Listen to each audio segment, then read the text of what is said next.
मंगलाचरण।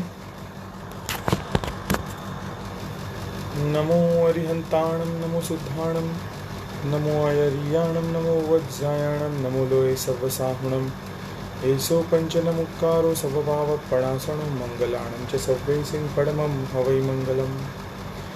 मंगलं भगवान वीरो मंगलं गौतम प्रभु मंगलं स्थूलिभद्राध्या जैन धर्मोस्तु मंगलम्। अंगूठे अमृत वसे लब्धितणा भंडार श्री गुरु गौतम समर्ये मनवांछित फलदातार।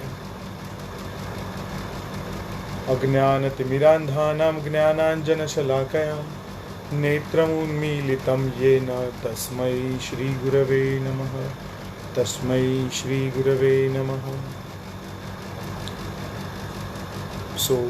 आज का ये सेशन परमात्मा की स्नात्र पूजा, जो हम मंदिर के अंदर भगवान का स्नात्र महोत्सव करते हैं डेली, हर मंदिर में जहाँ जहाँ भी जिनालय है वहाँ हर जगह पर हर एक जगह पर स्नात्र का महोत्सव हर रोज़ किया जाता है। हमें भी उसका पार्ट होना चाहिए, लेकिन हम उसका पार्ट क्यों बने, कैसे बने, हमें क्यों स्नात्र करना चाहिए, स्नात्र क्या होता है। हमने हमारे माता पिता से या दादा दादी से बहुत सुना है कि वो स्नात्र करने जा रहे हैं। जब हम नया घर लेते हैं तो नए घर के ओपनिंग के समय वास्तु पूजा तो होती ही है, पर हमारे जैन अनुष्ठानों में जितने भी अनुष्ठान होते हैं उन सब में सबसे पहले स्नात्र पूजा होती है।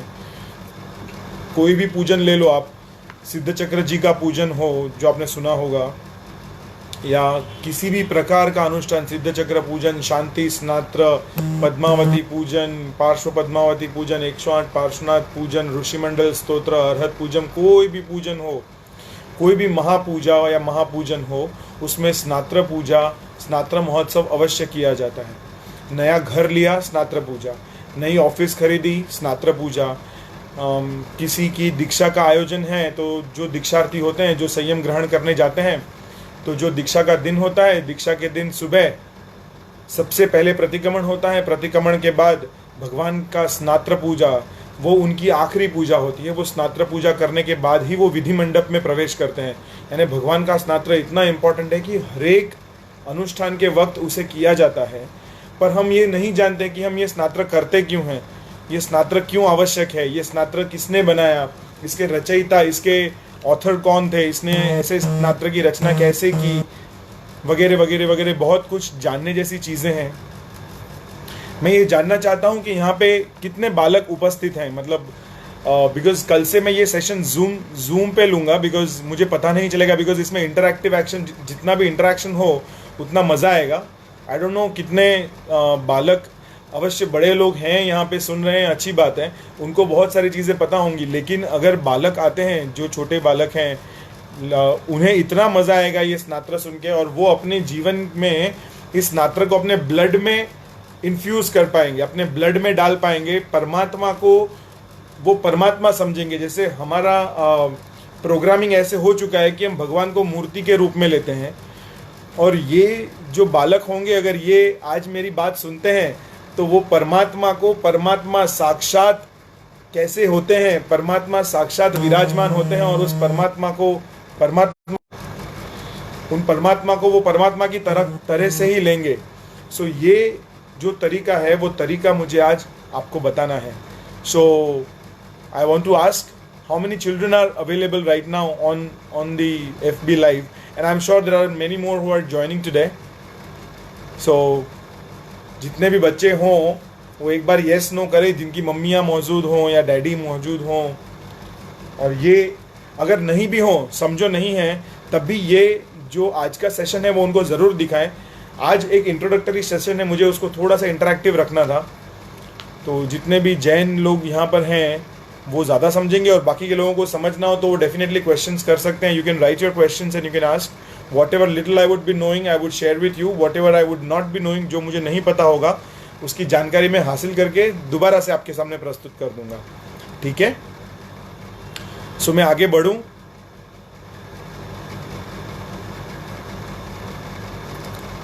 चलिए मैं आगे बढ़ता हूं इस वक्त, और मैं आप लोगों से एक प्रश्न करता हूं कि हम भगवान की पूजा क्यों करते हैं, anybody who wants to answer, आप लाइव आ सकते हो, आप मुझे एक इनवाइट भेजेंगे, आप लाइव भी आ सकते हो। I can bring you on the camera.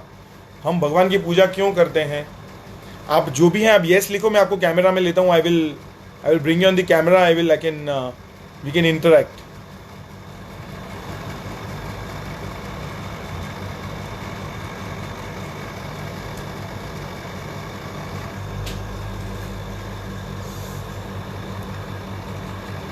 ममता जी आपके पास वो फैसिलिटी नहीं है शायद, I am not able to add you. मैं किनको किनको ऐड कर सकता हूँ, मैं नाम ले लेता हूँ, उन्हीं लोग वही ऐड हो पाएंगे। अनिल मामा, वत्स, वैशाली शाह, विमल सेठिया और जयंत शाह, बाकी के लोग ऐड नहीं हो सकते बिकॉज उनके पास वो फैसिलिटी नहीं है, आप बोल नहीं सकते। आप आपका क्वेश्चन टाइप कर दीजिए या आप जो भी लिखना है आप लिख दीजिए। हम परमात्मा की पूजा क्यों करते हैं, आप सबका क्या मानना है?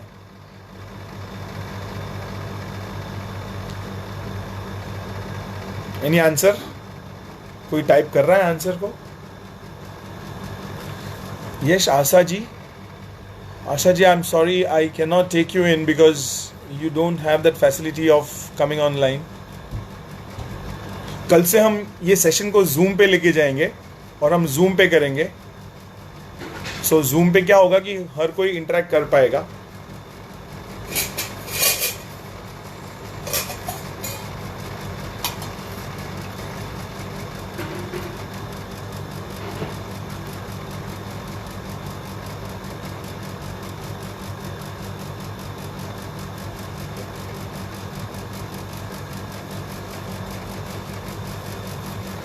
मन की शांति के लिए, विमल सेठिया इज सेइंग मन की शांति।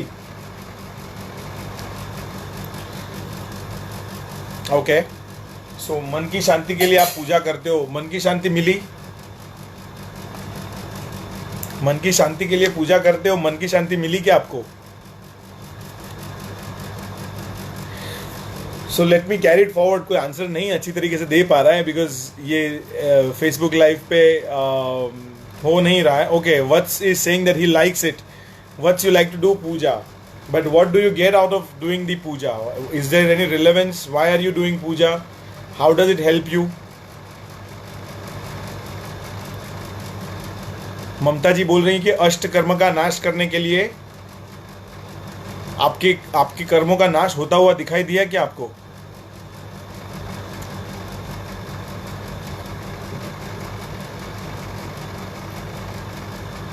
चलिए मैं इस चीज को आगे बढ़ाता हूं, इसको और ज्यादा क्वेश्चन आंसर सेशन नहीं, मैं आपको अलग अलग तरीके से आंसर दूंगा। परमात्मा कौन थे? परमात्मा ने 18 जो पाप स्थानक हैं अपने जैनों में, there are 18 such places which are considered to be पाप स्थानक। आपको पाप स्थानक आते हैं वो सारे पता है? पहले प्राणातिपात, बीजे मृषावाद, त्रीजे अदत्तादान, चौथे मैथुन, पांचवें परिग्रह, छठे क्रोध, सातवें मान, आठवें माया, नौवें लोभ, 10वें राग, 11वें द्वेष, 12वें कलह, 13वें अभ्याख्यान, 14वें पैशून्य, 15वें रतिरति, 16वें परपरिवाद, 17वें माया मृषावाद और 18वें मिथ्यात्व शल्य। इन 18 पाप स्थानकों में से कोई भी पाप स्थानक में, ये 18 जो पाप स्थानक हैं इनमें से कोई भी पाप स्थानक में इनकी हाजिरी नहीं। ये परमात्मा है वो ये 18 पाप स्थानकों से रहित हैं। उनको ये 18 टाइप के जो पाप है, टोटल दुनिया में जितने भी पाप हैं उनको सबको हम क्लासीफाई करके ये 18 के अंदर डिवाइड कर सकते हैं। ओके, तो ये 18 में से एक भी अपने परमात्मा को नहीं लगता। सोचो आप में से ऐसा कौन है जिसको ये 18 में से 2-4 नहीं लगते हो? ऐसा कोई है? और आप सोच सकते हो कि आप ऐसे बन सकते हो? ऐसा हो नहीं सकता। इसीलिए हमें सबसे पहले ऐसे लोगों की पूजा सेवा करनी चाहिए, ऐसे लोगों की भक्ति करनी चाहिए जो ये 18 पाप स्थानकों से रहित है, और हमें उनके जैसा बनना है। जो ममता जी ने बोला ना 8 कर्म, तो अगर हम पाप स्थानक से बच गए तो ऑटोमेटिकली अपने अष्टकर्म का जो निकाल करना है, जो हमें बाहर निकालना है, वो ऑटोमेटिक प्रोसेस शुरू हो जाएगा। और ये शुरू कब होगा? ये आलम्बन से, मतलब किसी ऐसे लोगों को फॉलो करके। आप अपने बच्चे को जब पढ़ाते हो, व्हेन यू गो, तो आप किसको अपना रोल मॉडल बनाते हो? कि जो जिसके जैसा आपको अपने बच्चे को बनाना है उसको रोल मॉडल बना के फिर आप आगे बढ़ते हो। बराबर है? वैसे परमात्मा एक रोल मॉडल है जिसमें कोई बुराई नहीं, नॉट इवन वन। मतलब उनमें वो पूरी विनय की खान है, उसमें इतना औचित्य है। औचित्य मतलब जो जब जैसा व्यवहार करना हो एग्जैक्टली वो तब वैसा ही व्यवहार करने वाले, वो अभी फिलहाल सिद्ध गति को प्राप्त हुए, वो मोक्ष में है। उन्होंने जो दुनिया का सत्य ढूंढना है वो सत्य को ढूंढ लिया है, and they are really very happy, they are in the Moksha Bhavan. अभी वो 14 राजलोक के जो 14 राजलोक है वो 14 राजलोक के सबसे टॉप स्थान में है, हम मिडल में हैं।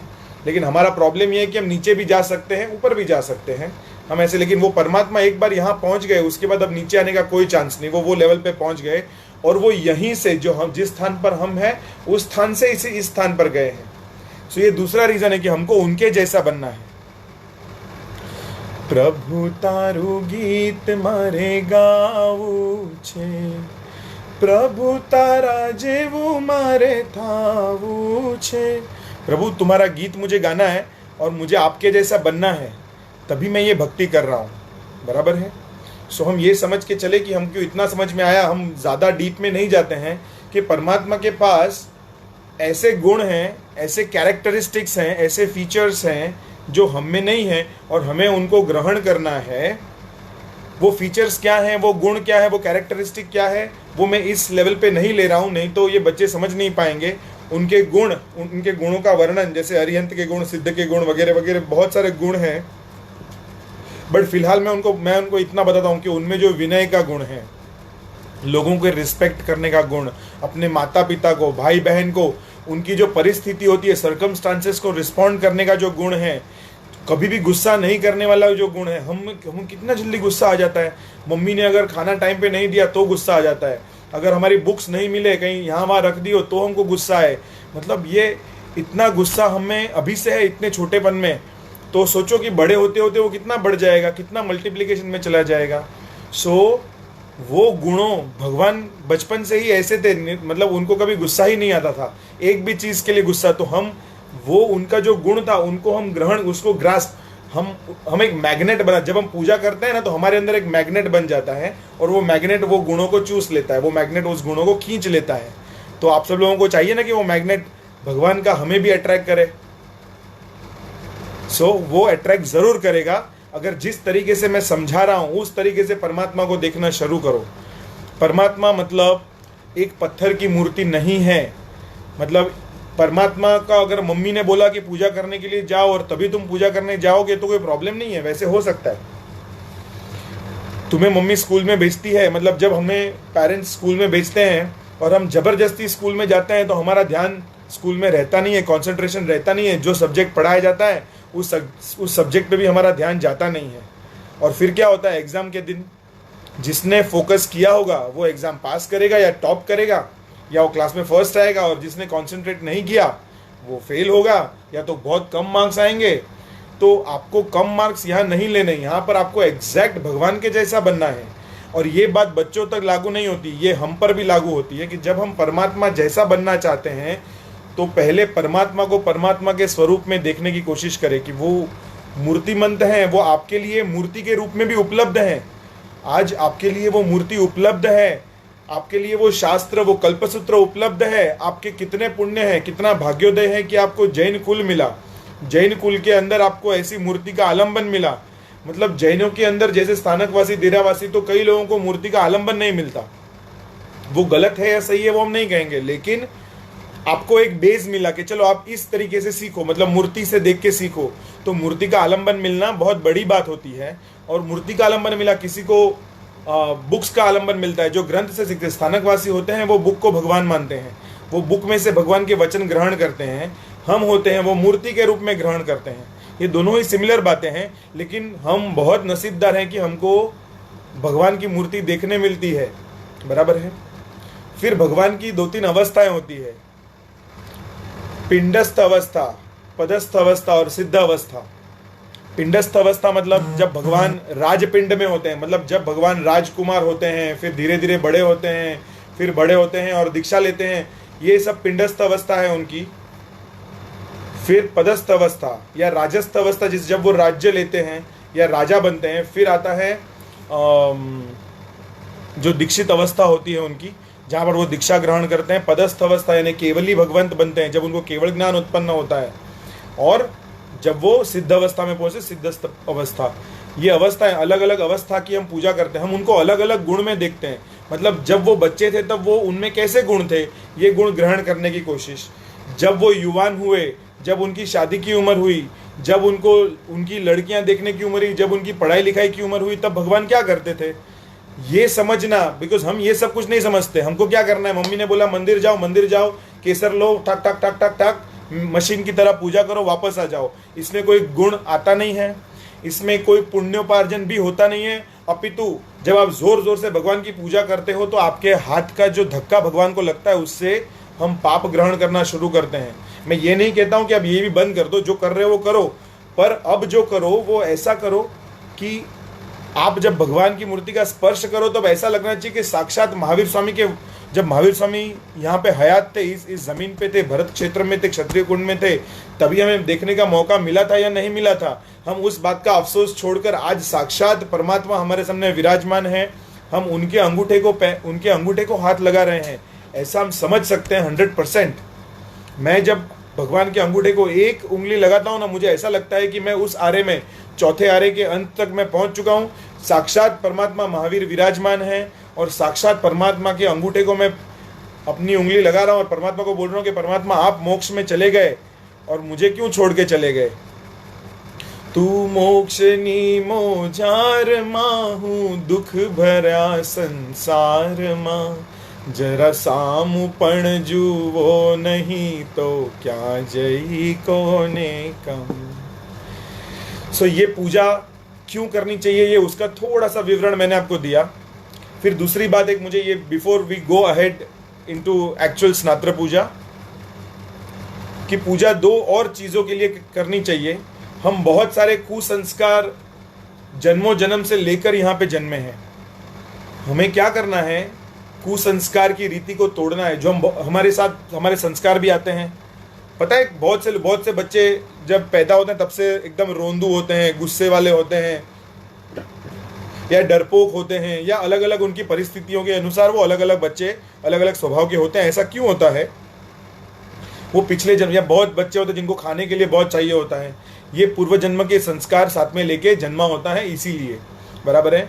अभी वो सुसंस्कार यानी अच्छे संस्कार लेके जन्मा है या बुरे संस्कार लेके जन्मा है, जो भी कुछ पुराने कर्म साथ में लेके आया है, उसको वो यहाँ पे पलट पाएगा या नहीं, ये अभी तय हो सकता है, अभी तय हो सकता है। तो कुसंस्कारों की जो रीति लेकर आया है उसे यहाँ पे बदलना है, इसीलिए पूजा करनी है। इसीलिए ऐसे आदमी को, ऐसे भगवान को हमें अपना आइडल बनाना है, ऐसे भगवान को हमें अपना रोल मॉडल बनाना है, जिसके संस्कार हमारे अंदर उतरे। प्लस अगर हम अच्छे संस्कारों की परंपरा लेकर आए हैं, अच्छे संस्कारों की परंपरा हम लेकर आए हैं, तभी हमको अच्छे माँ बाप मिले हैं, अच्छा जैन कुल मिला है, अच्छे मंदिर वगैरह सब आजू बाजू में मिले हैं, हमको साधु साध्वी, मतलब जो हमको संस्कार देने वाली जितने भी पॉइंट्स हैं वो सारे हमारे लिए अवेलेबल हैं। हम ऐसी जगह पे जन्मे हैं तो हम अच्छे संस्कार को लेकर आए हैं, लेकिन वो संस्कारों को टिका के रखना, उन संस्कारों को कैरी फॉरवर्ड करने के लिए उसको हमारे पास हमको उसको रेसिस्ट करना पड़ेगा, हमको हमारे पास उसको सस्टेन करना पड़ेगा। कैसे करेंगे? तो इस परमात्मा के एक अंगूठे की रोज पूजा करो, एक अंगूठे की, केवल एक अंगूठे की ऐसे पूजा करो, और एक अंगूठे को ऐसे टच करते वक्त कि भगवान आपके सारे गुण मुझ में आ जाए। ऐसा कुछ हो सकता है क्या? ऐसा पूछ के देखो भगवान को, देखो वो परमात्मा आंसर देता है कि नहीं, क्योंकि मुझे देता है, मुझे वो आंसर करता है, आपको क्यों नहीं करेगा? और आपको अगर नहीं करता है तो कहीं भगवान तो मोक्ष में विराजमान है, करुणावंत है, मतलब उनके जितना उपकार किसी का नहीं है। वो जो तीर्थ की स्थापना करके गए, जो उन्होंने ये जैन धर्म बनाया, वो जैन धर्म मतलब क्या है मालूम है? हम वैष्णव थे, हम सब कुछ थे, हम हिंदू थे। ये मोक्ष की जो परंपरा उन्होंने शुरू की है और सबको मोक्ष में लेके जाना, इसको हमने, ये लाइफस्टाइल को हमने जैनिज्म बोला, दिस इज जैनिज्म। तो बाकी के लोगों के देखा देखी न करते हुए हम सिर्फ मोक्ष की बात करेंगे, हम सिर्फ मुक्त होने की बात करेंगे, और जो भी हमें मुक्ति के रास्ते पे लेके जाने वाला है उसको हम अपना गुरु बनाएंगे और उसकी हम सेवा जिंदगी भर करेंगे। और उन सेवाओं में हमारी जो पूजा है वो सबसे बेस्ट टाइप की पूजा। क्यों? अभी मैं पूजा के अलग अलग रीतों पर आता हूँ। हमारी पूजाओं में मुख्य दो टाइप की पूजा होती है, उसमें होती है अंग पूजा और अग्र पूजा। अंग पूजा यानी बिकॉज भगवान का मंदिर है, भगवान है, यानी आपने अभी भगवान को मूर्ति समझा है तो आप मूर्ति समझो, मैं भगवान समझता हूँ। अगर भगवान साक्षात विराजमान है और भगवान को मैं छू सकता हूँ तो उस छू के करने वाली हर पूजा को हम अंग पूजा कहेंगे। अब छूकर कितनी पूजा की जा सकती है? तो हमारे में छूकर की जाने वाली पूजा कौन सी है? तो जल पूजा। जल पूजा यानी अभी सिर्फ जल से पूजा करो, उसको जल पूजा नहीं बोलते हम। उसमें पंचामृत यानी दूध, दही, घी, शक्कर, पानी, इन 5 चीज़ों का मिश्रण करेंगे और उनसे प्रभु को स्नान करवाएंगे। एक तीर्थ जल, तीर्थ मतलब गंगा, यमुना, अच्छी अच्छी पवित्र नदियों का जल लाकर परमात्मा को स्नान करवाएंगे। फिर औषधियों, अलग अलग प्रकार की जो औषधि होती है उन औषधियों से परमात्मा को स्नान करवाएंगे। ये जितने प्रकार के स्नान हैं, इन स्नान को हमने एक नाम दिया, it is classified under the name जल पूजा। ठीक है, जल पूजा जुगते करो मेल अनादि विनाश, जल पूजा फल मुझ हजो मांगू एम प्रभु पास। ऐसी जल पूजा फल मुझ हजो, जल पूजा जुगते करो मेल अनादि विनाश। अनादि काल से जो इस आत्मा, भगवान तो पवित्र है, भगवान को स्नान करने की जरूरत नहीं है, पर जब हम भगवान को स्नान करवाते हैं तो अपनी आत्मा पे लगे हुए जो मैल हैं, जो दुष्कर्म हैं, जो हम अनंत काल से जो पाप को ग्रहण करते हुए आए हैं, वो यहाँ पे कंप्लीटली उनका नाश हो, ऐसी भावना भाते हुए भगवान के ऊपर जल का अभिषेक कर, बराबर है। इसको बोलते हैं जल पूजा। और जल पूजा में हम ये पंच द्रव्य वगैरह क्यों मिलाते हैं? दूध, दही, घी, ये सब क्यों? तो ये उत्तम कोटि के द्रव्य माने गए हैं। जितने द्रव्य हम आरोग्य मतलब जो खाते हैं, उन खाने वाले द्रव्यों में से सबसे उत्तम कोटि के द्रव्य किसको कहा गया? उत्तम कोटि के द्रव्य दूध, दही, घी, शर्करा, बराबर है। ये उत्तम कोटि के द्रव्य हैं। हम भगवान की पूजा, अभी मैं एग्जांपल देना चाहता हूँ और ये पहले ही दे देना चाहता हूँ कि बहुत से लोग होते हैं, बोलते हैं अरे इतना दूध क्यों वेस्ट करना, इतना दही क्यों वेस्ट करना, किसी गरीब को दे देना, ये वो। आप जब खाना खाते हो तो आप क्यों सिर्फ रोटी सब्जी नहीं खा लेते? आप जब दाल चावल रोटी सब्जी, उसमें अचार भी चाहिए, आप एक काम करो, सिर्फ रोटी सब्जी खाओ और बाकी की चीज़ें दान कर दो, उतने रुपए का दान कर दो। आप रोटी सब्जी खाओगे तो भी चलेगा, आपको दाल चावल खाने की जरूरत नहीं, रोज दाल चावल दान कर दो। अपने भावों को उच्च कक्षा पे लेके जाए, जो पराकाष्ठा तक लेके जाए, वैसे सारे द्रव्यों को इस्तेमाल करने की छूट है। वो अपने भाव पे निर्भर करता है कि हम कितने भाव से मुझे आज ये लेके जाना है। हम एक चावल का दाना भगवान के सामने रखते हुए 10,000 बार सोचते हैं। आप सोचो कि श्रेणिक महाराजा थे जो हर रोज, वो महाराजा थे ऑफ कोर्स, पर अपनी आउट ऑफ कैपेसिटी हर रोज सोने के जव यानी सोने के चावल, ऐसे समझ लो, सोने के चावलों से भगवान के सामने, साक्षात महावीर परमात्मा के सामने घौली करते थे। हमें तो चावल लेके जाने घर से इतने, दूध दही लेके जाना इतना इतना इतना इतना इतना, एक एक चम्मच, कोई वेस्ट नहीं करना है।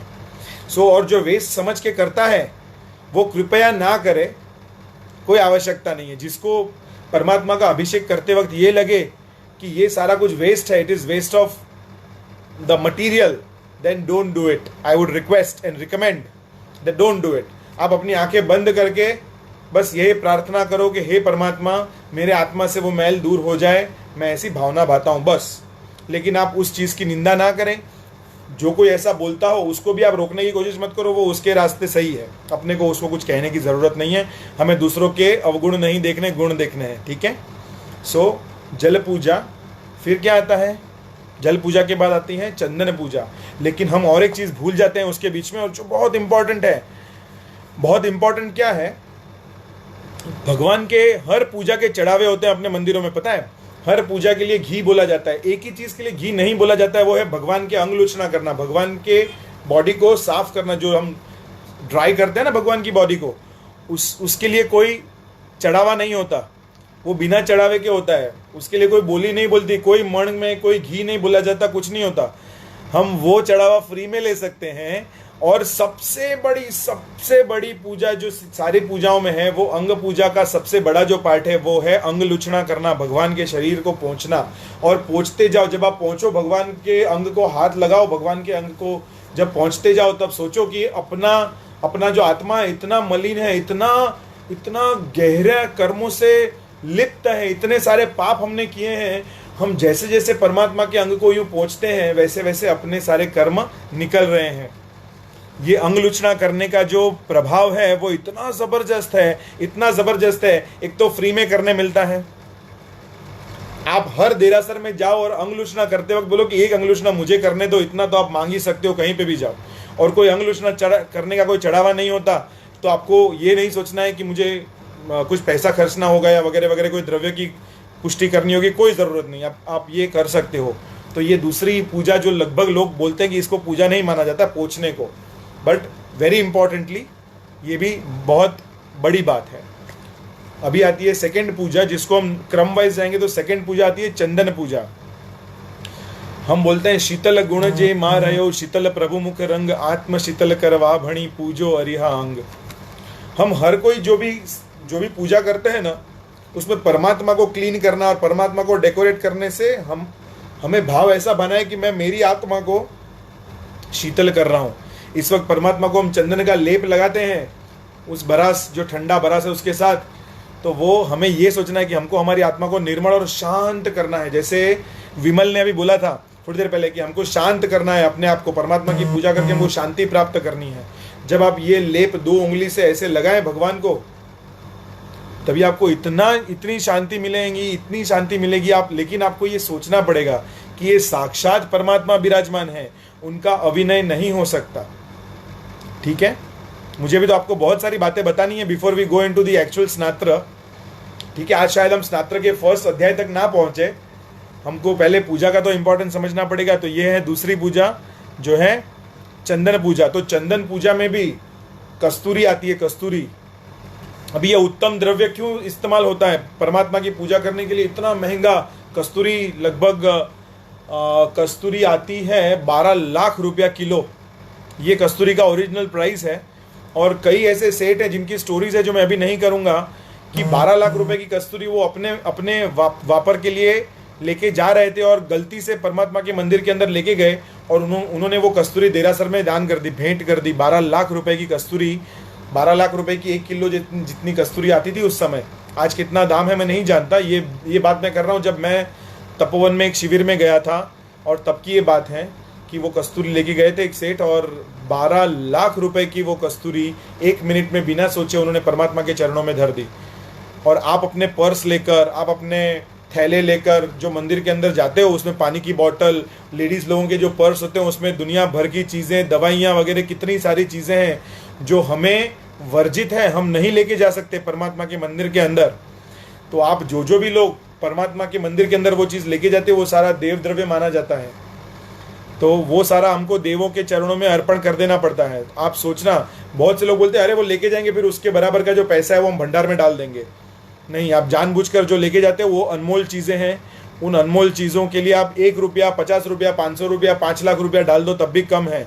आपको वो विनय, वो औचित्य रखना है कि परमात्मा के मंदिर के अंदर जाते समय आपकी जेब पहले टटोलनी है। अंदर निस्सी ही बोलने से पहले आपको चेक करना है कि मेरे पास संसार में यूज़ होने वाली कोई चीज़ें तो नहीं पड़ी।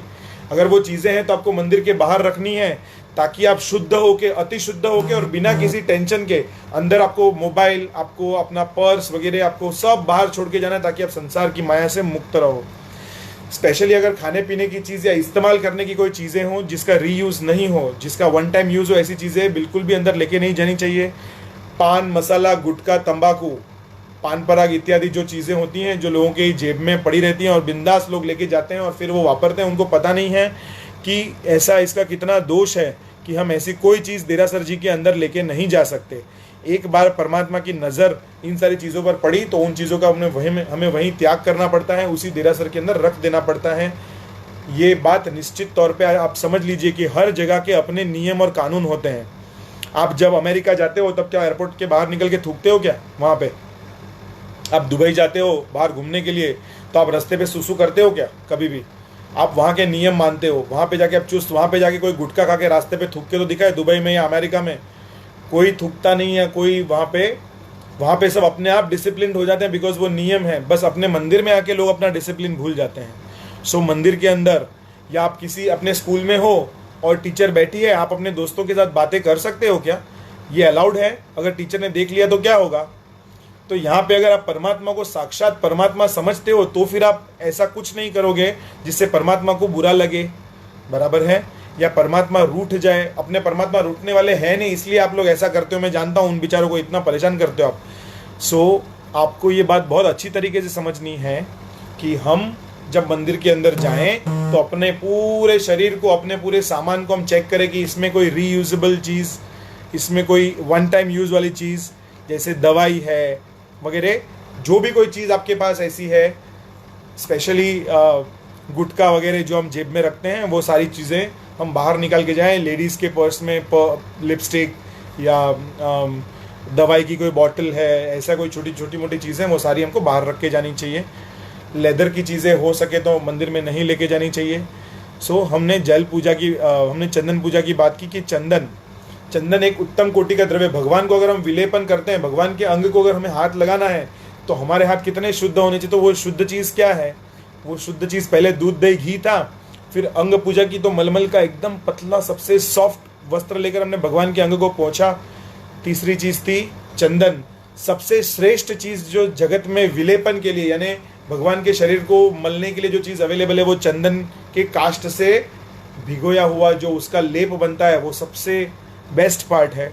और दूसरा होता है बरस, जिससे ठंडक पहुंचती है, वो सीज़न के अनुसार लगाना चाहिए। ये हुई चंदन पूजा, बराबर है? उसके बाद आती है पुष्प पूजा। पुष्प पूजा, बहुत से लोग बोलेंगे उसमें जीव मरते हैं वगैरह वगैरह वगैरह। तो जो आप खाना खाते हो ना, उसमें भी जीव मरते हैं। जो भी खाते हो आप, एक गिलास पानी पीते हो, उसमें भी जीव मरते हैं। पर आज आपको उत्तम भावों से कि भाई यही एक श्रेष्ठ चीज़ अवेलेबल थी जो मैं आपको चढ़ा सकता हूँ, ये उत्तम भाव कि एक फूल की तरह कोमल मेरा हृदय बने, एक फूल की तरह कोमल मेरी आत्मा बने, वैसा सोचकर आपको भगवान के चरणों में उस फूल को अर्पण करना, फूलों को अर्पण करना है। हो सके तो वो फूल मतलब तोड़ के नहीं लेना है, उसके लिए अलग अलग व्यवस्थाएं होती हैं, वो देख लो, वरना वो व्यवस्था आपको अपने क्षेत्र के अनुसार और आज के काल के अनुसार करनी होती है। ये हुई फूल पूजा। इन तीन पूजाओं को हम बोलते हैं अंग पूजा। फिर अग्र पूजा में 2 पूजा है। अग्र पूजा के अंदर 2 पार्ट है। अग्र पूजा यानी जिसमें भगवान के शरीर को हाथ लगाने की जरूरत नहीं है। अब अल्पा जी आपने जो बोला था भाव पूजा, भाव पूजा एक अग्र पूजा का पार्ट है। अग्र पूजा में 2 चीजें हैं। एक चीज ऐसी जिसमें हम द्रव्य का इस्तेमाल करेंगे, यानी अक्षत पूजा, नैवेद्य पूजा, धूप पूजा, दीप पूजा, फल पूजा, ये सारी अग्र पूजा के द्रव्य पूजा के पार्ट हैं। और अग्र पूजा में भाव पूजा होती है। अब जब ये सारी पूजाएं कंप्लीट हो जाए, उसके बाद जो पूजा होती है, चैत्य वंदन वगैरह करते हैं, 3 खमा शमणा देते हैं, भगवान की प्रदक्षिणा देते हैं, ये सारी पूजा के ही पार्ट हैं। प्रदक्षिणा देना ये भी पूजा है। तो ये जो सारे पार्ट हैं उसको हम भाव पूजा कहेंगे। हम आते हैं चौथी पूजा पे, जो है धूप पूजा। परमात्मा को हम सुगंधी धूप, कृष्णा गरु नाम का एक धूप है, वो कृष्णा गरु धूप आज की डेट में 5 लाख रुपया किलो आता है। आप 100 ग्राम लाके भी चढ़ाओगे तो कितने रुपए का होगा? हम वो नहीं ला सकते, तो हमने कम से कम, मतलब सबसे छोटी कि मैं ये धूप जला रहा हूँ ताकि आपके आसपास का वातावरण शुद्ध हो। तो वो परमात्मा के आसपास का वातावरण तो ऑलरेडी शुद्ध है, पर हमें वो भाव आए, इसलिए हम ये कृष्णा गरुवर धूप भगवान को दिखाते हैं, बराबर है? ये हे भगवान, जैसे ये धूप खुद जलकर पूरी दुनिया में सुवास फैला रही है, वैसे ही आप हो कि आप खुद इतने उपसर्ग सहन करके, आपने इतने कष्ट सहन करके हमारे लिए ये जैन धर्म का मार्ग छोड़ा। उस मार्ग पे हम डेफिनेटली चलेंगे। ये धूप हमें ये प्रेरणा करता है, उस प्रेरणा को हमें ग्रहण करना चाहिए। उसके बाद की पूजा थी दीपक पूजा। भगवान, आप इस दुनिया में एक सूर्य की ज्योति के समान हो। जब अंधेरा छटना होता है, जब अंधेरा जाने वाला होता है, तब सूर्य की पहली किरण होती है और सारा अंधेरा दूर हो जाता है। उस उगते हुए सूर्य के प्रतीक के रूप में हम भगवान के सामने दिया जलाते हैं। और दिया क्या होता है? दिया जब हम जलाते हैं उसके सामने सब कुछ प्रकाशित हो जाता है। Everything comes into picture. जो अंधेरे में हमको नहीं दिखता था वो दिए में दिखने लगेगा। तो भगवान को हमें ये कहना है कि भगवान आप हमारे लिए वो वैसे सूर्य हो जो अंधेरे में पहली किरण की तरह होता है। जो अंधेरे में मुझे कुछ दिखाई नहीं दे रहा था, जैसे ही मैंने आपको देखा अब मुझे सब कुछ साफ साफ दिखाई दे रहा है। जब मैं परमात्मा के मंदिर के अंदर जाता हूँ तो मुझे अपने आप निस्सी कहने के बाद याद आता है कि मुझे अब संसार की सारी बातों को भूल जाना है। ये बात मुझे तब ध्यान में आती है जब मैं निस्सी बोल के भगवान के मंदिर के अंदर प्रवेश करता हूँ। एक बात मैं आपको इंपॉर्टेंट चीज़ बताता हूँ। भगवान ये आई एम सॉरी, आप लोगों को ये बातें सुननी पड़ेंगी, बहुत इंटरेस्टिंग बातें हैं। भगवान के मंदिर में जब हम प्रवेश करते हैं, जो भी शिखरबंद देरासर होता है, उसमें आपने देखा होगा कि 2 शेर के मुंह होते हैं, देखा है आपने, और बीच में एक ऐसा गोलाकार होता है। आप जब मंदिर का जो उम्बरटा होता है, उम्बरा बोलते हैं, उसमें देखोगे तो 2 शेर के मुख होते हैं और बीच में एक ऐसा गोलाकार का एक उम्बरा होता है जो ऐसा बड़ा, उसको गजग्राह बोलते हैं। और वो क्या होता है, जब आप मंदिर के अंदर प्रवेश करो, जब भी आप मंदिर के अंदर प्रवेश करते हो तो प्रवेश करते वक्त उस उम्रे पे पैर नहीं रखना चाहिए, आपको सीधा अंदर पैर, और उस उम्रे को यूं सर पे हाथ लगा के निस्सी ही बोलने की आवश्यकता नहीं। आप करना हो तो कर सकते हो, निस्सी ही बोलने की आवश्यकता है। आप हाथ लगा सकते हो, कोई बात नहीं, पर वैसा विधान शास्त्रों में नहीं है कि आप पैर आप झुक कर जाएं। हाथ लगाने की कोई आवश्यकता नहीं है उसको, बल्कि उस उम्रे के ऊपर पैर बिना रखे आपको अंदर जाना है।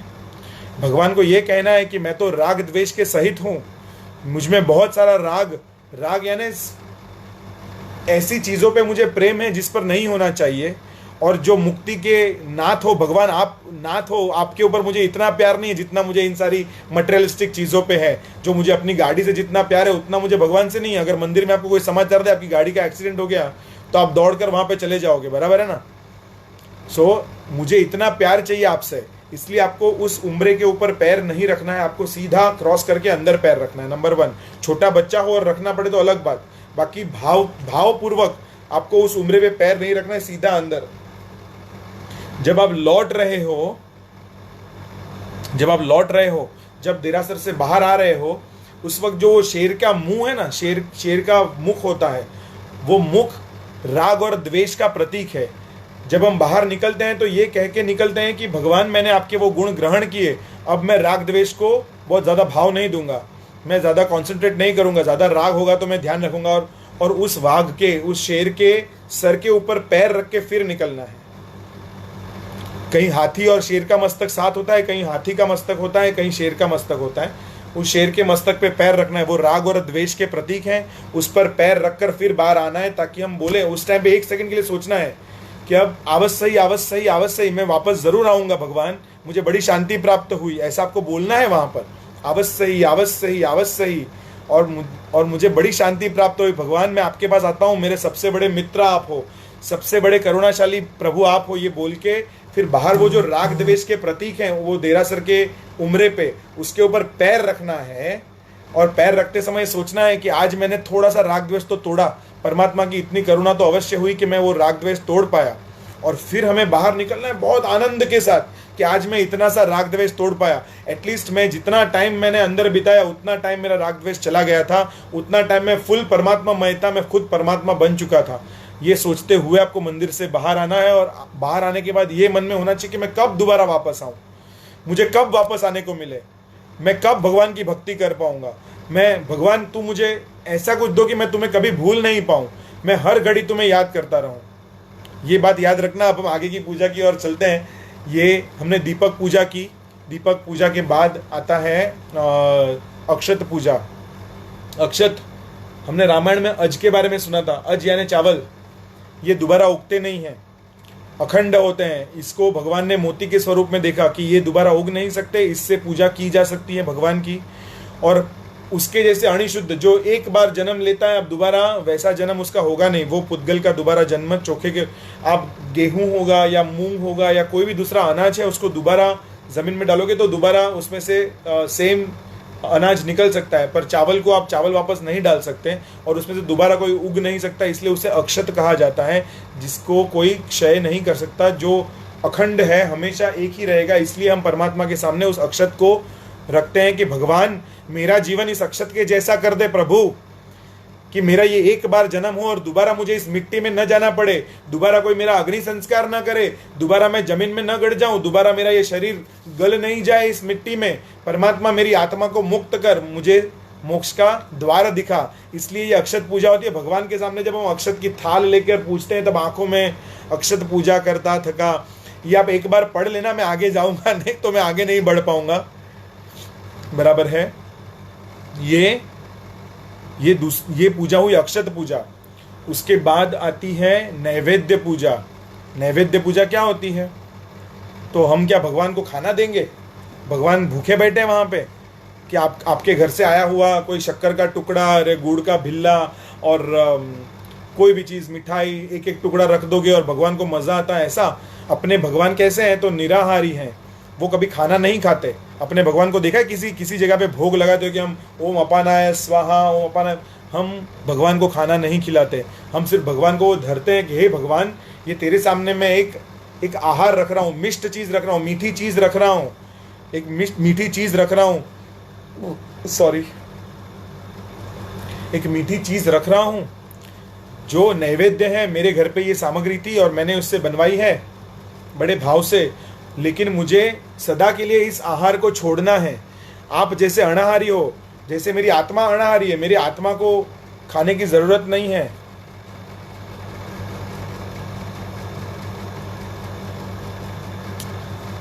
मेरी आत्मा को खाने की ज़रूरत नहीं है। वैसे ऐसा कुछ कर दे कि परमानेंटली मुझे शरीर ना मिले और मुझे कुछ खाने की ज़रूरत ना पड़े, मुझे कभी कोई चीज़ खानी ना पड़े इस जीवन में, अगले जीवन में कभी दोबारा जीवन ही ना मिले। ऐसा जो आत्मा का गुण है। आत्मा का गुण क्या है? आत्मा अनाहारी है, आत्मा को कुछ खाना नहीं पड़ता। आपकी आत्मा कुछ खाती है? कभी देखा है आपने? आपका शरीर खाता है, आपकी आत्मा कभी कुछ खाती है? मैं अभी बहुत डेप्थ में आत्मा नहीं समझा रहा हूँ। आत्मा का गुण ऐसा है जो अनाहारी है और हमको वो अनाहारी पद चाहिए। इसीलिए हम परमात्मा के सामने वो अनाहारी रखते हैं, मतलब वो खाने की चीज़ रखते हैं कि ये आहार मैं रख रहा हूँ आपके सामने परमात्मा, ये इसी में मेरी पूरी ज़िंदगी गई। और वो आहार हम कहाँ पर रखते हैं? जो साथिया बनाते हैं हम, स्वस्तिक बनाते हैं, नंदावर्त बनाते हैं। साथिया क्या होता है? वो 4 गति को डिपिक्ट करता है, 4 गति दर्शाता है। देव, हम जहाँ पे हम ये 84 लाख योनि में जो घूमते हैं वो ये 4 ही चीज़ें हैं।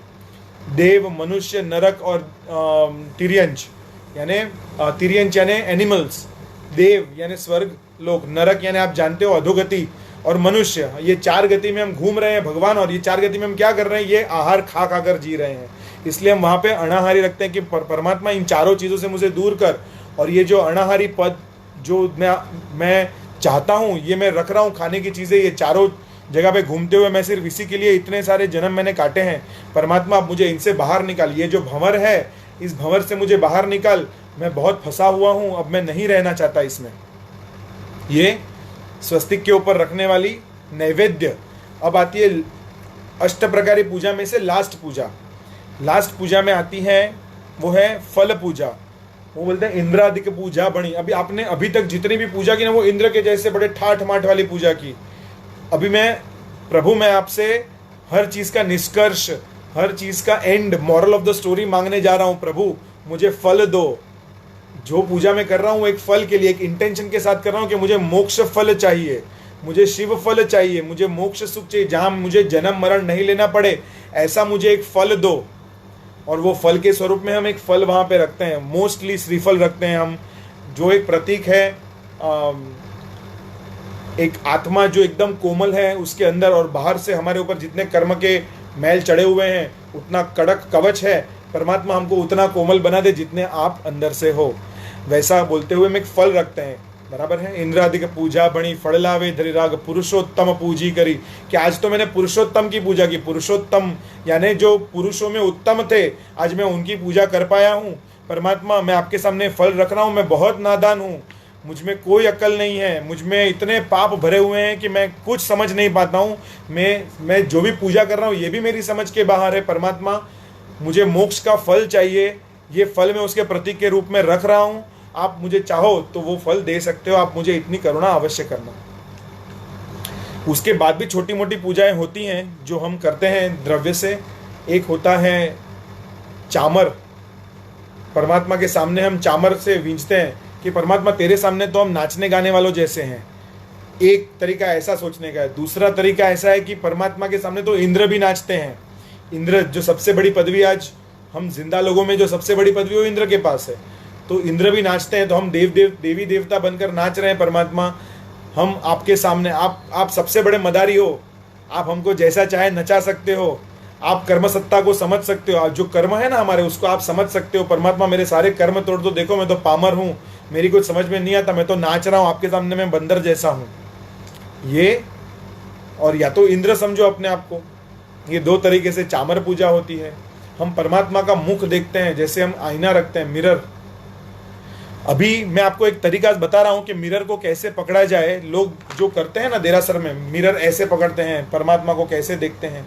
मिरर को हमेशा अपनी छाती के पास रखना है, यूं। यहाँ पे परमात्मा का मुख यूं देखना है, और यहाँ पे अगर आपके पास चामर हो तो उस चामर से ऐसे पूजा करनी है। आपको मुख ऐसे देखना है। आपका ये हृदय का पार्ट है, आपको उस परमात्मा को अपने हृदय के स्थान पर देखना है। ये ऐसे रख के ऐसे ऐसे करते क्यों है, किसी को प्रश्न भी नहीं होता और लोग करते भी रहते हैं।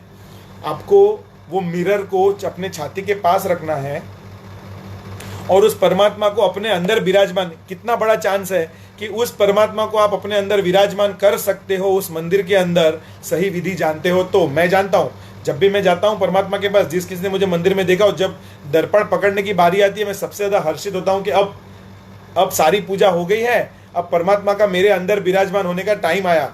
सो मैं भगवान को अपने अंदर विराजमान करता हूँ। बिफोर आई गो फॉर चैत्य वंदन, मैं परमात्मा को इसके अंदर, अपने हृदय के अंदर स्थान दे देता हूँ कि परमात्मा देख, मैं तो देख भी रहा हूँ तुझे कि तू तो मेरे अंदर विराजमान है।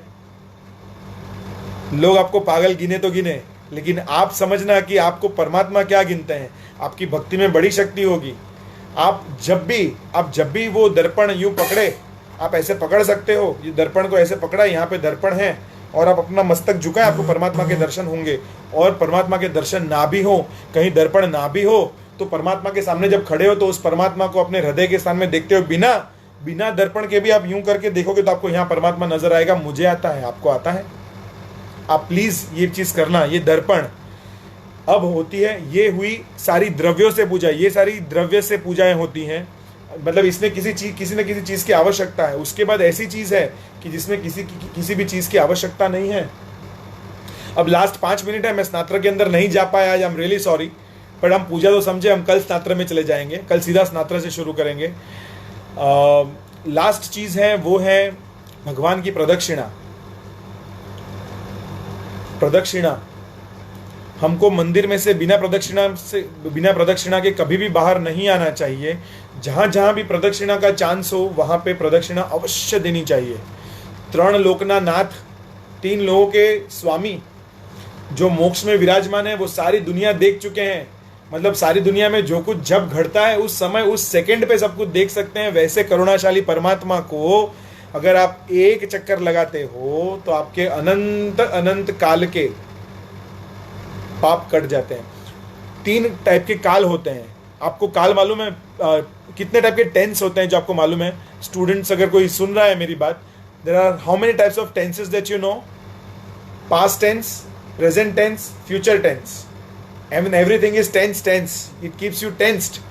पास्ट को लेकर के हम टेंस्ड हो जाते हैं, प्रेजेंट को लेकर के हम टेंस्ड हो जाते हैं, और फ्यूचर को लेकर के हम टेंस्ड हो जाते हैं। ये तीनों टेंस का टेंशन तोड़ना हो तो पहली प्रदक्षिणा आपके पास्ट टेंस को तोड़ देती है। आपके पास्ट में किए हुए हर पाप को तोड़ने की ताकत रखती है ये प्रदक्षिणा। जो परमात्मा के भक्ति में हम सही प्रदक्षिणा करें कि हे परमात्मा, मैं अनंत भ्रमण कर चुका हूँ, इतनी चारों गति में घूम चुका हूँ कि अब मेरा माथा ठनका है। अब मुझे ये शरीर नहीं चाहिए, जन्म मरण के दुख नहीं चाहिए, ये पिक्चर मुझे नहीं देखने, ये मोबाइल मुझे नहीं चाहिए, पत्नी मुझे नहीं चाहिए, बच्चे नहीं चाहिए, ये संसार नहीं चाहिए, ये कुछ नहीं चाहिए। बराबर है? मुझे ऐसा निर्गुणी बनना है। निर्गुणी का मतलब बिना गुण का, या तो गुणों से फुल भरा हुआ, बराबर है, पूरा गुणों से भरा हुआ। ये जो लेवल है गुणों का, वो मुझे चाहिए, और वो मुझे तुम ही दे सकते हो, और तुम्हें देना पड़ेगा। तुम्हें अगर बालक बनना आ जाए परमात्मा के सामने तो क्या बात, बालक बन जाओ भगवान के सामने और प्रदक्षिणा दो। बराबर है? प्रदक्षिणा आपो। पहला प्रदक्षिणा दूसरी प्रदक्षिणा आपके प्रेजेंट टेंस को, आपको प्रेजेंट में रहना सिखाएगी। एक्चुअली दूसरी प्रदक्षिणा will make you live in your present, आपको पास्ट की चिंता से मुक्त करेगी और फ्यूचर की चिंता से दूर करेगी। और फिर तीसरी प्रदक्षिणा देते हुए आपका फ्यूचर टेंस सिक्योर्ड हो जाएगा, आपको फ्यूचर की चिंता करने की ज़रूरत नहीं, क्योंकि भगवान बोलेंगे कि आपकी फ्यूचर की जो प्रदक्षिणा है वो आपको मोक्ष तक लेके जाएगी, और ये भगवान इंश्योर करेंगे। ये मांगना है आपको भगवान से। ममता जी, क्या लास्ट होती है ये या पहले होती है प्रदक्षिणा? ममता जी, मैं आपको एक चीज़ पहले समझा दूं कि शास्त्रोक्त पद्धति से हम जैसे ही परमात्मा को देखें ना, वैसे ही प्रदक्षिणा करनी चाहिए। पर हम कुछ नियम बनाते हैं, तो नियम के अनुसार आप दो तरीके से कर सकते हो। पहले मंदिर में प्रवेश करके पहले प्रदक्षिणा कर लो, डन, चलता है। दूसरी, आप पूजा की व्यवस्था देख लो उस मंदिर की, तो जैसे ही जल पूजा खत्म हुई और बीच में चंदन पूजा का टाइम बचा है, प्रदक्षिणा कर लो। अगर आप तीनों चीज़ हो गई है, जल पूजा हो गई, चंदन पूजा हो गई, आप जब भी मंदिर में प्रवेश करते हो प्रदक्षिणा कर लो। या आपको पहले जितनी भी अंग पूजा खत्म करनी है, यानी आपने जितनी भी धूप पूजा, दीप पूजा वगैरह सब कुछ कर लिया है, चैत्यवंदन बाकी है, तो चैत्यवंदन से पहले आप 3 प्रदक्षिणा दो। इरियावैया करने से पूर्व, आप जब इरियावैया करते हो उससे पूर्व 3 प्रदक्षिणा देने के बाद आपको, और वो 3 प्रदक्षिणा का मतलब 3 खमासने नहीं हुए, मतलब वो 3 खमासने आपको देने हैं जो चैत्यवंदन से पूर्व करने हैं। आपको चैत्यवंदन की निस्सिही बोलने से पूर्व ये 3 प्रदक्षिणा देनी है।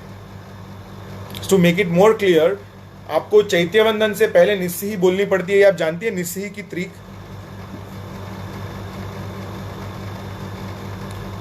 आपको पहली निस्सिही कहाँ बोलनी पड़ती है? जब आप भगवान के मंदिर में प्रवेश कर रहे होते हैं तो आपको निस्सिही बोलना है। निस्सिही मतलब इस संसार की सारी उपाधि, सारे रिश्ते नाते वगैरह वगैरह सबका मैं त्याग करता हूँ, बराबर है, मैं सब त्याग कर रहा हूँ। ये मैं संसार, मेरे बिजनेस का, मेरा वगैरह जो भी मेरे घर की चिंताओं का सब मैं त्याग कर रहा हूँ, ये बोल के पहली निस्सिही। फिर जब हम गभारे के अंदर प्रवेश करते हैं, तो गभारे के अंदर प्रवेश करने से पहले आपको मंदिर की सारी व्यवस्था देख लेनी है। झाड़ू पोछा, जो भी कुछ साफ सफाई, इंस्ट्रक्शन देना वगैरह वगैरह, जो भी कुछ करना है वो भगवान के गभारे के अंदर प्रवेश करने से पूर्व करना है। एक बार भगवान के गभारे के अंदर निस्सिही कह दिया आपने और प्रवेश किया, उसके बाद आप पुजारी को भी इंस्ट्रक्शन नहीं दे सकते। पुजारी को नहीं कह सकते कि ऐसा करो वैसा करो। किसी बहन के सर पे पल्ला नहीं है तो आप बोल नहीं सकते कि आपने पल्ला क्यों नहीं लिया। ये दूसरी निस्सिही। और तीसरी निस्सिही आती है चैत्यवंदन करने से पूर्व। चैत्यवंदन करने से पूर्व जो निस्सिही आती है उसमें आप 10 दिशाओं का त्याग करते हो। 10 दिशा कौन सी? उत्तर दक्षिण पूर्व पश्चिम, ईशान्य वायव्य मतलब south east south west, north east north west, ये 8 दिशा, एक ऊर्ध्व दिशा एक अधो दिशा, बर्मा, ये सारी दिशाओं का हम त्याग करते हैं। मतलब हम दिशा तक को भी, आपको नजर भी भगवान के सामने से नहीं हटानी है। आपको भगवान जिस दिशा में, सिर्फ उसी दिशा में आपको ध्यान। ये निस्सिही, और ये निस्सिही बोलने से पूर्व आपकी प्रदक्षिणा हो जानी चाहिए। आपकी प्रदक्षिणा, आपने पूछा है अल्पा जी की प्रदक्षिणा कैसे होनी चाहिए, हाउ टू टेक प्रदक्षिणा। सो प्रदक्षिणा ऐसे लेनी चाहिए कि मन में भाव उत्तम हो। पहली प्रदक्षिणा लेके मेरे पास्ट के सारे कर्म दूर हो जाए, ऐसा सोचना है। ऐसा सोचते हुए अगर कोई दोहा आता हो आपको तो ठीक है, नहीं आता है तो मैं आपको सिखाऊंगा, अगली टाइम में सिखाऊंगा। अकेकू डगलू भरे शत्रुंजा समुझे, ऋषभ कहे भव क्रोड़ ना कर्म खपावे ते, ये पहली प्रदक्षिणा का दोहा। और ऐसे बहुत सारे दोहे हैं जो आप बोल सकते हो। वो दोहा लेते हुए भगवान को अपनी पीठ ना दिखाएं, ऐसा विनय रखते हुए, और भगवान को समझना है कि प्राइम मिनिस्टर का भी प्राइम मिनिस्टर बैठा हुआ है यहाँ पे, तो हम भगवान के सामने ऐसे वैसे फोन पे बात करते हुए प्रदक्षिणा नहीं दे सकते। प्रदक्षिणा देते समय, प्रदक्षिणा खत्म होते ही अगर आप एक खमा समण दे सको तो बहुत बढ़िया, ना दे सको तो कोई बात नहीं, आप प्रदक्षिणा कंटिन्यू कर सकते हो। 2 तरीके हैं। जो जवान है, मेरे जैसे लोग हैं, वो प्रदक्षिणा देते हैं, आते हैं और अपने पंचांग प्रणिपात, पांचों अंग को भगवान के सामने झुका देते हैं। इसको प्रदक्षिणा कंप्लीट हुई मानी जाती है। पर अगर आप झुक नहीं सकते तो बस केवल एक राउंड करके भगवान को नमन, दूसरा राउंड भगवान को नमन, तीसरा राउंड और नमन करते हुए भगवान को कहीं भी पीठ आपकी ना दिखे, इसका ख्याल करें। ये आपकी प्रदक्षिणा पूरी हुई। अभी आती है तीसरी निस्सिही। तीसरी निस्सिही चैत्यवंदन करने से पूर्व, जैसा मैंने कहा कि तीसरी निस्सी कहने के बाद आपको आपके हस्बैंड भी बुलाएं तो आपको बात नहीं करनी है। अभी कोई ऊंचे स्वर में स्तवन गा रहा होगा वहां पे, या किसी का साड़ी का पल्ला ठीक नहीं होगा। हाँ, ममता जी ने बोला काल अनादि अनंत थी, वेरी गुड। सो ऐसे ही जब हम तीसरी निस्सी बोलते हैं, चैत्यवंदन करने से पूर्व हम 3 खमासना एरिया भैया चालू करेंगे, उसी समय हम बोल देंगे निस्सी ही निस्सी ही निस्सी ही, और उसके बाद ही हम अपना चैत्यवंदन शुरू करेंगे। और ये चैत्यवंदन के बोलते साथ ही आपका जो पाटला होगा, जिसके ऊपर आपने साथिया वगैरह किया है, नंदावर्त वगैरह किया है, वो किसी ने हिला दिया कि कोई उसके ऊपर कूद के चला गया, आपको कहीं पे भी ध्यान नहीं देना है। ये अल्पा जी, सिद्धाचल समरू सदा सोरठ देश मोजार, मनुष्य जन्म पामी करी वंदु वार हजार, करेक्ट। सो ऐसे ही जैसे जैसे आप चैत्यवंदन की ओर जाते हो, आप अपनी भाव पूजा में भाव मग्न हो जाओ।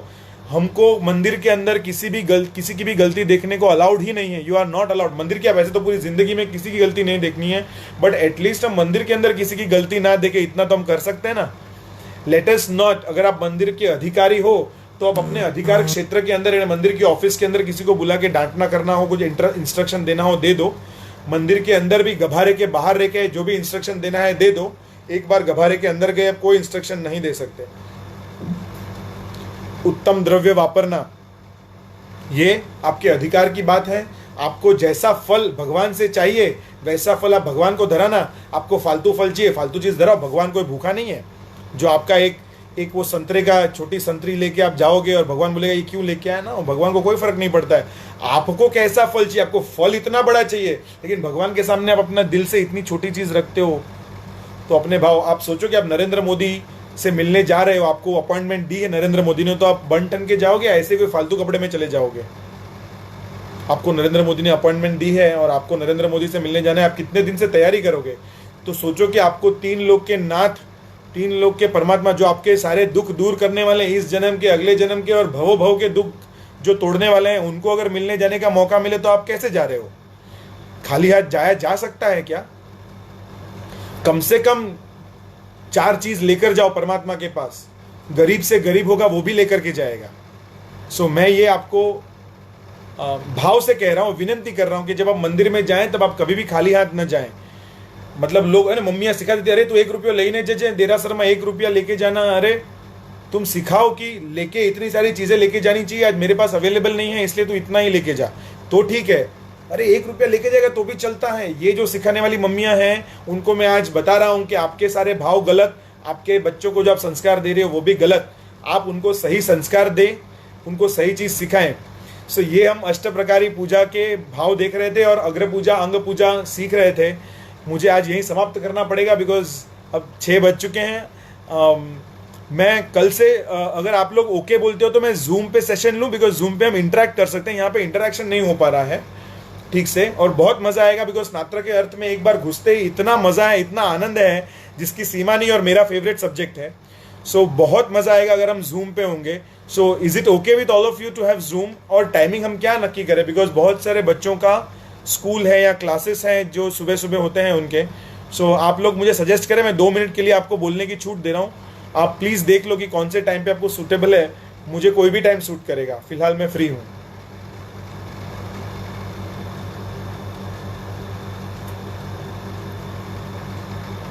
I am waiting for your answers.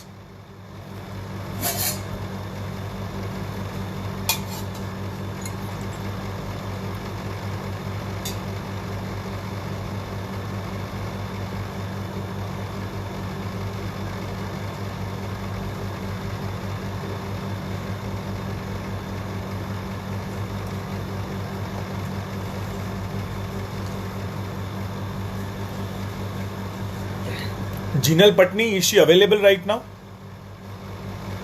Jinal Patni, are you there? Pinky ji, आपके पास जूम नहीं है? जूम डाउनलोड कर लीजिए आपके मोबाइल पे। मेरा भी लैपटॉप इसी समय खराब हुआ है, मतलब एक बार ये लॉकडाउन खुल जाए तो मैं लैपटॉप भी ठीक करवाऊं या नया ले लूं।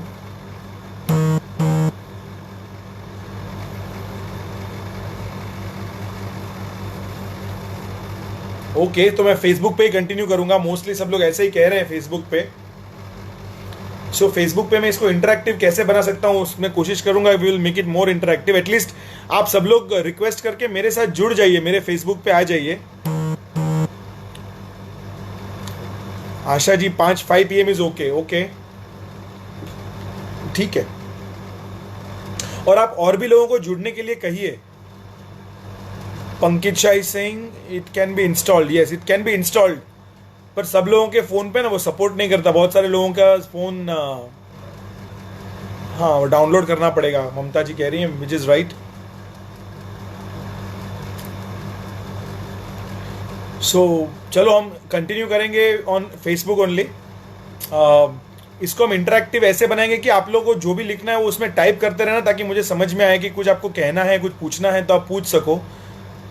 ठीक है, जो भी आपको पूछना है. और बहुत मज़ा आएगा. आप बच्चों को खास करके अपने जो भी मित्र हैं, जो भी लोग हैं, उनको बोलिए कि मेरे साथ फेसबुक पे जुड़ें. बहुत मज़ा आएगा. और यहाँ तो मैं भी सीख रहा हूँ आपके साथ. मैं भी बहुत कुछ पढ़ रहा हूँ आपको बताने के लिए, कहीं मैं मिस्टेक ना कर दूँ, इसलिए मैं अभी वापस से ये सारी पढ़ाई कर रहा हूँ. Alpa Patni saying Zoom is okay. Pinky ji की को मेरे पास तो है. पिंकी जी को मेरे पास तो है. ओके. सो कल अगर जूम पे करना है, जूम पे करेंगे तो क्या है, हम स्तुति वगैरह गानी है तो किसी और से गवा सकते हैं. जैसे भी ममता जी ने वो सिद्धा चल समरू सदा बोला, या तो किसी को गाना है तो हम बीच में वो कड़ी ले सकते हैं. बहुत मज़ा आएगा. Alpa ji saying evening 7 PM. I am still fine with 7 PM also. So 7 o'clock हम करेंगे. चलो कल 7 o'clock करते हैं इंस्टेड ऑफ 5 o'clock. सो कल 7 o'clock रखे, शाम को 7 o'clock. कल शाम को 7 o'clock रखते हैं. 7 o'clock is a nice time. 7 to 8 सबके घर पे खाने का समय होगा मेरे ख्याल से. ये प्रॉब्लम तो नहीं होगा, क्योंकि सबके घर पे 24 की व्यवस्था तो होगी नहीं. चलो ठीक है, मैं डिसाइड करता हूँ 5 बजे या 7 बजे हम रखेंगे कल शाम को. और मैं आज रात को ही अपडेट कर दूंगा कि कल कितने बजे होगा मेरे फेसबुक पेज पे. और जितने लोगों को जोड़ सके, मैं प्लीज़ विनती कर रहा हूँ कि जितने लोगों को और जोड़ सके, स्पेशली छोटे छोटे जो बच्चे हैं उनको आप जोड़ दें. आशा जी कह रही है no to what, I don't know. Google Duo Pinky ji कह रही हैं. गूगल डुओ भी कर सकते हैं जी. Correct. So no 7 o'clock, it's 5 o'clock. और आज इतना ही बस है. 5 o'clock डन. चलो 5 o'clock done. So let's end this session. वितराग्नि आज्ञा विरुद्ध कहीं बुलाई हो तो मिच्छामि दुक्कडम. सर्वमंगल मांगल्यम सर्वकल्याण कारणम प्रधानम सर्वधर्माणम जैनम जयति शासनम. प्लीज़ सब लोगों को बोले कि मेरे साथ जुड़ जाएं. जितने लोगों को आप बोल सकें आप प्लीज़ बोले. और बच्चों को स्पेशली जोड़े. जिनके बच्चों को आपके फ्रेंड्स को बोलना है प्लीज़ बोलिए. और मेरे फेसबुक पे आप ऐड हो जाइए. ठीक है, धन्यवाद. बोलो जिन शासन देव की जय.